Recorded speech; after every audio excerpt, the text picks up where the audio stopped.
साथ हो रहा है। रात को पुलिस हमारे लोगों के घरों में घुसती है। पहले इन्होंने 25 मई को ये किया, रात के 2-2, 3-3 बजे लोगों के घरों में घुसे, वहां लोगों को उठा के ले गए, वह औरतें थी उनको जलील किया, गालियां निकाली पुलिस ने। अब फिर वही हो रहा है। अब तक 1000 तहरीक इंसाफ के कारकुनों को इन्होंने पकड़ लिया, छापे मारे हैं। अभी मुल्तान के अंदर वो बेचारे अफ्तारी पे बैठे हुए थे लोग, पुलिस ने अफ्तारी पे जाके उठा के ले गए लोगों को। हसन न्याजी मेरा भांजा है, बाहर से पढ़ के आया हुआ है, बड़ी ख्वाब देखता है कि पाकिस्तान के लिए वो मेहनत करना चाहता है, जान मारना चाहता है। उसको जाके पहले तो उसके पास बेल थी, उसको उठा ही नहीं सकते थे, उसको पहले उठाया, फिर उसके ऊपर कोई उन्होंने दफा लगाई, कोई FIR फेक लगा दी, कोई पूछने वाला नहीं। किसी महजब माशरे में ऐसे नहीं होता। फिर उसको उन्होंने जाके ह्यूमिलिएट करने की कोशिश की, जलील करने की कोशिश की। वही कपड़े उतारने का शौक है इनको कि किसी तरह उसको जलील करें, उसको मारें, मारा मूरा। मैं हसन न्याजी और सारे अपने लोगों को बताना चाहता हूँ, देखिए हमारा ईमान का हिस्सा है कि इज्जत और ज़िल्लत अल्लाह के हाथ में। जब ये लोग ऐसे करते हैं, ये आपको जलील नहीं करते। ये जो जालिम, जब ये बुज़दिल लोग जेलों के अंदर जब लोगों को मारते हैं और ये टॉर्चर करते हैं, ये अपने आप को जलील करते हैं। इनकी जिंदगी में ज़िल्लत लिखी हुई है, इनको इधर और आखिरत में इनको पूरी सजा मिलेगी इसकी। अंग्रेज के ज़माने में जब हम गुलाम थे अंग्रेज के, कभी पॉलिटिकल प्रिजनर्स को इस तरह टॉर्चर नहीं करते थे जो शहबाज गिल से किया, जो आजम स्वाति से किया, नंगा करके उनको, जो मीडिया के लोगों से किया, जो जमीर फारूकी से किया, जो हमारे सोशल मीडिया के लोगों को पकड़ के नंगा करके मारना। ये कोई महजब माशरे में ऐसे नहीं होता।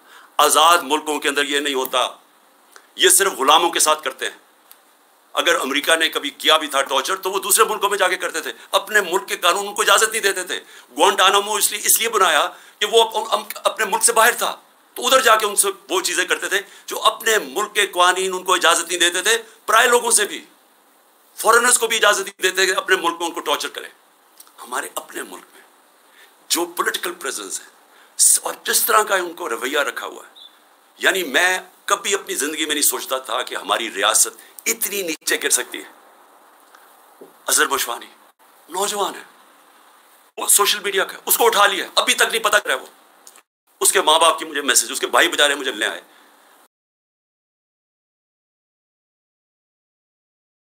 उसको क्या उसका कसूर है? खौफ फैलाने के लिए कि यहां रियासत ऐसी है कि आपको कुछ भी कर सकती है, ताकि सब डर के घर में डर के रहे सारे।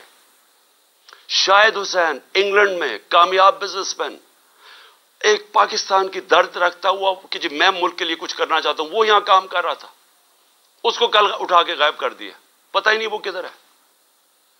1000 कारकुन हमारा इस वक्त जेलों में, उसमें से एक नौजवान है फहद, वो स्पेशल चाइल्ड है, वो जिले शाह की तरह, वो भी एक क्या उसे हम कहें दरवेश है, वो यानी स्पेशल चाइल्ड है, वो मलंग है।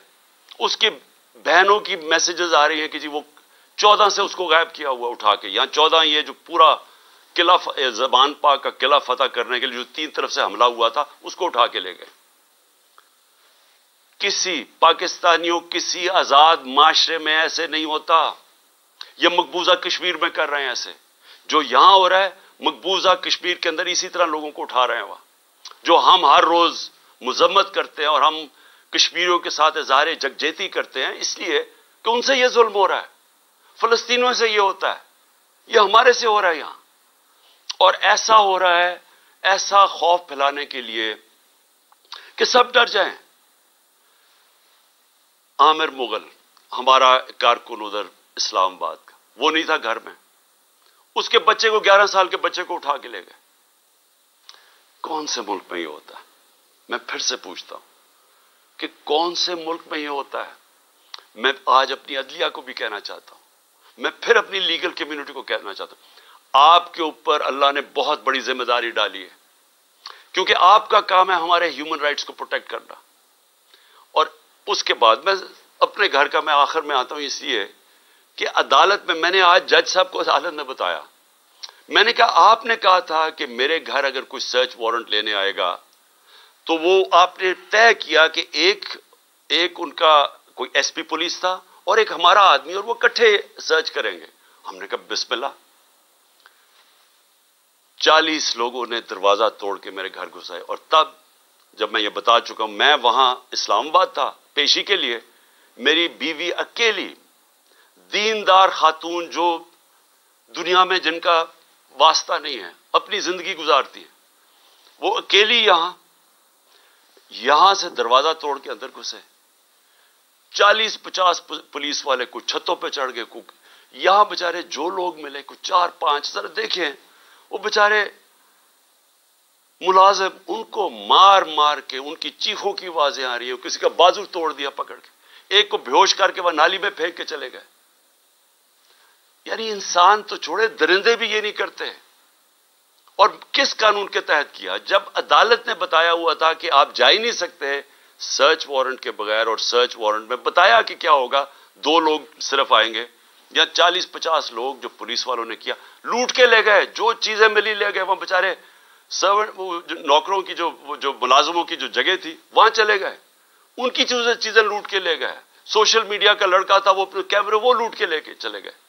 ये हो रहा है इस मुल्क में। ये आजाद मुल्क में नहीं हो सकता। ये गुलामों को ऐसे होता है जिनका भेड़ बकरियां, हमारे कोई राइट्स ही नहीं है। और उसके बाद मैंने ये भी कहा कि मुझे पता कैसे चला कि यहां एक वारदात होने वाली थी। पहले तो मुझे जुडिशल कॉम्प्लेक्स के अंदर मारने की पूरा प्लान बना हुआ था।